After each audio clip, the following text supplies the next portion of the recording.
সম্মানিত আশেকের রাসূলের এই তো কুরবানি আসছে, দেখেন এক দার্সে সবাই কুরবানি দিতে থাকবে।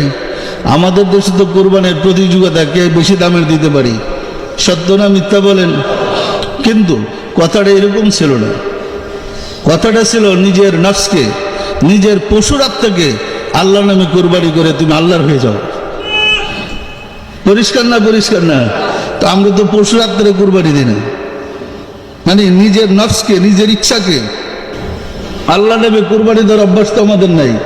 গরু কুরবানি দিলাম, এটাই তো ভালো। কি পশু কুরবানির সাথে সাথে মনে মনে খেয়াল করবেন, দয়াময় আত্মার শুরুতে যে আমি পশু। আমরা কিন্তু উপরে সবাই মানুষ, আত্মার উপরে সবাই মানুষ না। আত্মার শুরুতে শিয়াল, কুকুর, বেড়া, বকরি, দুম্বা পশু। আল্লাহর সামনে দাঁড়িয়ে নিয়ত করুন, আল্লাহ আমার ভিতরের পশুটাকে তুমি কুরবানি করে আমাকে কবুল করে দাও, আমাকে মানুষ বানিয়ে দাও। সম্মানিত আশেকের রাসূল, কুরবানির মাধ্যমে বান্দা আল্লাহর সাথে মিশে একাকার হইতে পারে, আল্লাহর নৈকট্য লাভ করতে পারে, যদি সেই কুরবানি নিজের ইচ্ছা আল্লাহর ইচ্ছায় কুরবানি হয়। তাই কুরবানির সময় এইভাবে খেয়াল করতে হবে। বিভ্রান্তির শেষ নেই। আমাদের সমাজে বিভ্রান্তি এমন বেশি, আমরা গিয়া সেরা 7 জনের নাম লিখে নেই, কার কার নামে কুরবানি দিবেন। মানুষের নামে কুরবানি হয় না আল্লাহর নামে কুরবানি হয়? কথাটা ছিল 7 জনের পক্ষ থেকে আমি এই গরুটা আল্লাহর নামে কুরবানি দিলাম। কথাটা ছিল এই 7 জনের পক্ষ থেকে দুম্বা কুরবানি দিলাম, 7 জনের মানে 7 জনের পক্ষ থেকে এই উট কুরবানি দিলাম। কিন্তু আমরা এখন সরাসরি 7 নামে, নিজের নাম, বাপের নাম, স্ত্রীর নাম, স্বামীর নাম মিলে, এটার জন্য ভুল হয় না। এক করে নাম দিয়া, এই নাম দিয়া বাইরেই করছে বিধর্মীরা, যাতে আপনার কুরবানি আল্লাহর কাছে না পৌঁছে দিতে শিরকি হয়। আমরা যে নামাজ পড়ি, ইমামের কাছে তো লিস্টি দিলেন না যে আমাদের এই কজনের নামাজ কবুল করে নেন, বলছেন লিস্টি দেন কোনো দিন? রোজার সময় লিস্টি দেন এই কজন রোজা রাখছিলাম। তো কুরবানির সময় 7 নাম দেন কেন? তাহলে ইচ্ছাকৃত বিপদগামী করার একটা কৌশল। কথাটা হবে, আপনি যখন বাজারে গরু কিনতে গেছেন, কিসের জন্য গরু কিনবেন, কয়জনে কিনতেছেন, আল্লাহ জানে না? জানে না? যে না জানে তারা জানাইবার লাভ কি? সুতরাং আপনি কিনার আগে মালিক জানেন। বিসমিল্লাহ, আল্লাহু আকবার। আমাদের 7 জনের পক্ষ থেকে আল্লাহু আকবার। হে দয়াময় খোদা, তোমার নামে কুরবানি। এভাবে কুরবানি করতে পারবেন নাকি হুজুরের ভরসা বয়ে থাকবেন যে হুজুর জবাই করে দিয়া যান? জবাই করলে আপনি গরু হালালটা হারাম বানিয়ে ফেলবেন। পরিষ্কার না? পরিষ্কার না? সম্মানিত আশেকের রাসূলেরা, ধর্ম পরিষ্কার বুঝা শূন্য করেন, এতে ফল পাবেন। না বুঝা হুজুগের ধর্মের কোনো মূল্য নেই। সঠিকভাবে ধর্ম পালন করতে হবে, করে দেখেন সঠিকভাবেই রেজাল্ট পাবেন।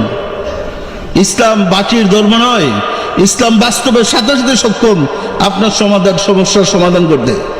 সুতরাং সামনে ঈদ আসতেছে, কুরবানি আসতেছে। কুরবানির সময় নিজের পক্ষ থেকে এবং 7 জনের পক্ষ থেকে আল্লাহর নামে কুরবানি করবেন, মনে থাকবে? আর কুরবানির সময় খেয়াল করবেন, হে দয়াময় খোদা, আমার ভিতরের পশুটাকে তুমি দয়া করে কুরবানি করে দাও। রাসূলের পর থেকে আজ পর্যন্ত প্রতি বৎসর একবার হজ আমাদের মাঝে ঘুরে আসে। আর সেই হজ 9 জিলহজ আরফাতের মাঠে অনুষ্ঠিত হয়। পৃথিবীর আর কোনো দেশে আরফাতের মাঠ নেই, হজের অনুষ্ঠান নেই। আছে? ইসলামী বিধান মতে 9 জিলহজ হজ আর 10 জিলহজ কোরবানি হয়ে থাকে। 9 জিলহজ আরফাতের মাঠে হজের অনুষ্ঠান উদযাপন করার পরের দিনই 10 জিলহজ ইসলামী বিধান মতে কোরবানি হওয়ার কথা ছিল। আমাদের দেশের যারা হজ করতে যান, এমনকি সরকার প্রধান, ধর্মমন্ত্রী যদি হজ করতে যান, তারা আরফাতের মাঠে 9 জিলহজ হজ অনুষ্ঠান শেষ করে মিনা বাজারে গিয়ে পরের দিন 10 জিলহজ কুরবানি দিয়ে থাকেন।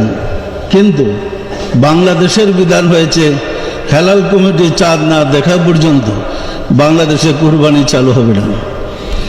এখন বাংলাদেশের হেলাল কমিটি বাইতুল মুকাররমের কয়েকতলায় বৈশা চাঁদ দেখা এখানে কি আরফাতের মাঠ বানাইতে পারবে?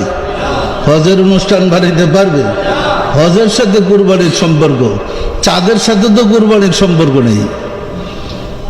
হজ নাই তো কুরবানি নেই, হজ হইলে তারপরে কুরবানি হবে। পরিষ্কার না? পরিষ্কার না?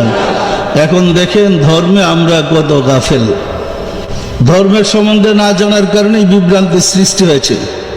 সম্মানিত আশেখ রাসূলেরা, ইসলাম পূর্ণাঙ্গ জীবন বিধান গলাবাজি করে মৌলবীরা বললেও ইসলাম পরিপূর্ণ জীবন বিধান তাদের কার্যে প্রবার হয় না। ইসলাম পরিপূর্ণ জীবন বিধান হলে ইসলামের মুসলিম ক্যালেন্ডারটা গেল কোথায়? নির্ভর করতে হয় লোকনাথ ডাইরেক্টরি, নবযুগ ডাইরেক্টরি এবং ইংরেজদের ক্যালেন্ডারের উপরে। মুসলমানদের চন্দ্রবর্ষের গণনার ক্যালেন্ডার গেল কোথায়? তাহলে কি ইসলাম পরিপূর্ণ জীবন বিধান ছিল না? ছিল।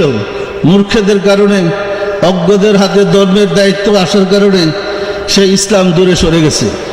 ঐক্যের ইসলাম বিচ্ছিন্ন হয়ে, ছিন্ন ভিন্ন হয়ে অসংখ্য মতপদের সৃষ্টি হয়েছে। সম্মানিত আশেখ রাসূলেরা, হযরত উমরের খেলাফতকালে ইসলামিক ক্যালেন্ডার সর্বপ্রথম সৃষ্টি করা হয় হযরত উমরের খেলাফতকাল থেকে। যখন ইসলামের পরিধি আরবের বাহিরে ছড়াই পড়েছে, তখন থেকেই চিঠিপত্র লিখতে গিয়ে তারিখের প্রয়োজন হয়েছে, তো অফিসিয়াল কাজকর্ম করতে তারিখের প্রয়োজন হয়েছে। তখনই মুসলমানরা উমরের খেলাফতকালে হযরত আলী, হযরত উসমান তাদের উপস্থিতিতে, বিশিষ্ট সাহাবা ইকরামদের উপস্থিতিতে রাসূলের নির্দেশ মোতাবেক পঞ্জিকা তৈরি করেছিলেন, যাকে বলা হয় চন্দ্রবর্ষ পঞ্জি। সেই মোতাবেক উমাইয়াদের খেলাফতের পূর্ব পর্যন্ত সাহাবাদের খেলাফতকালে মুসলিম ক্যালেন্ডার এক নিয়মে পরিচালিত হয়েছিল। উমাইয়ারা ক্ষমতা এসে সেগুলোকে ধ্বংস করে দিয়েছে। যেমন ধ্বংস করেছে রাসূলের স্মৃতিসমূহকে।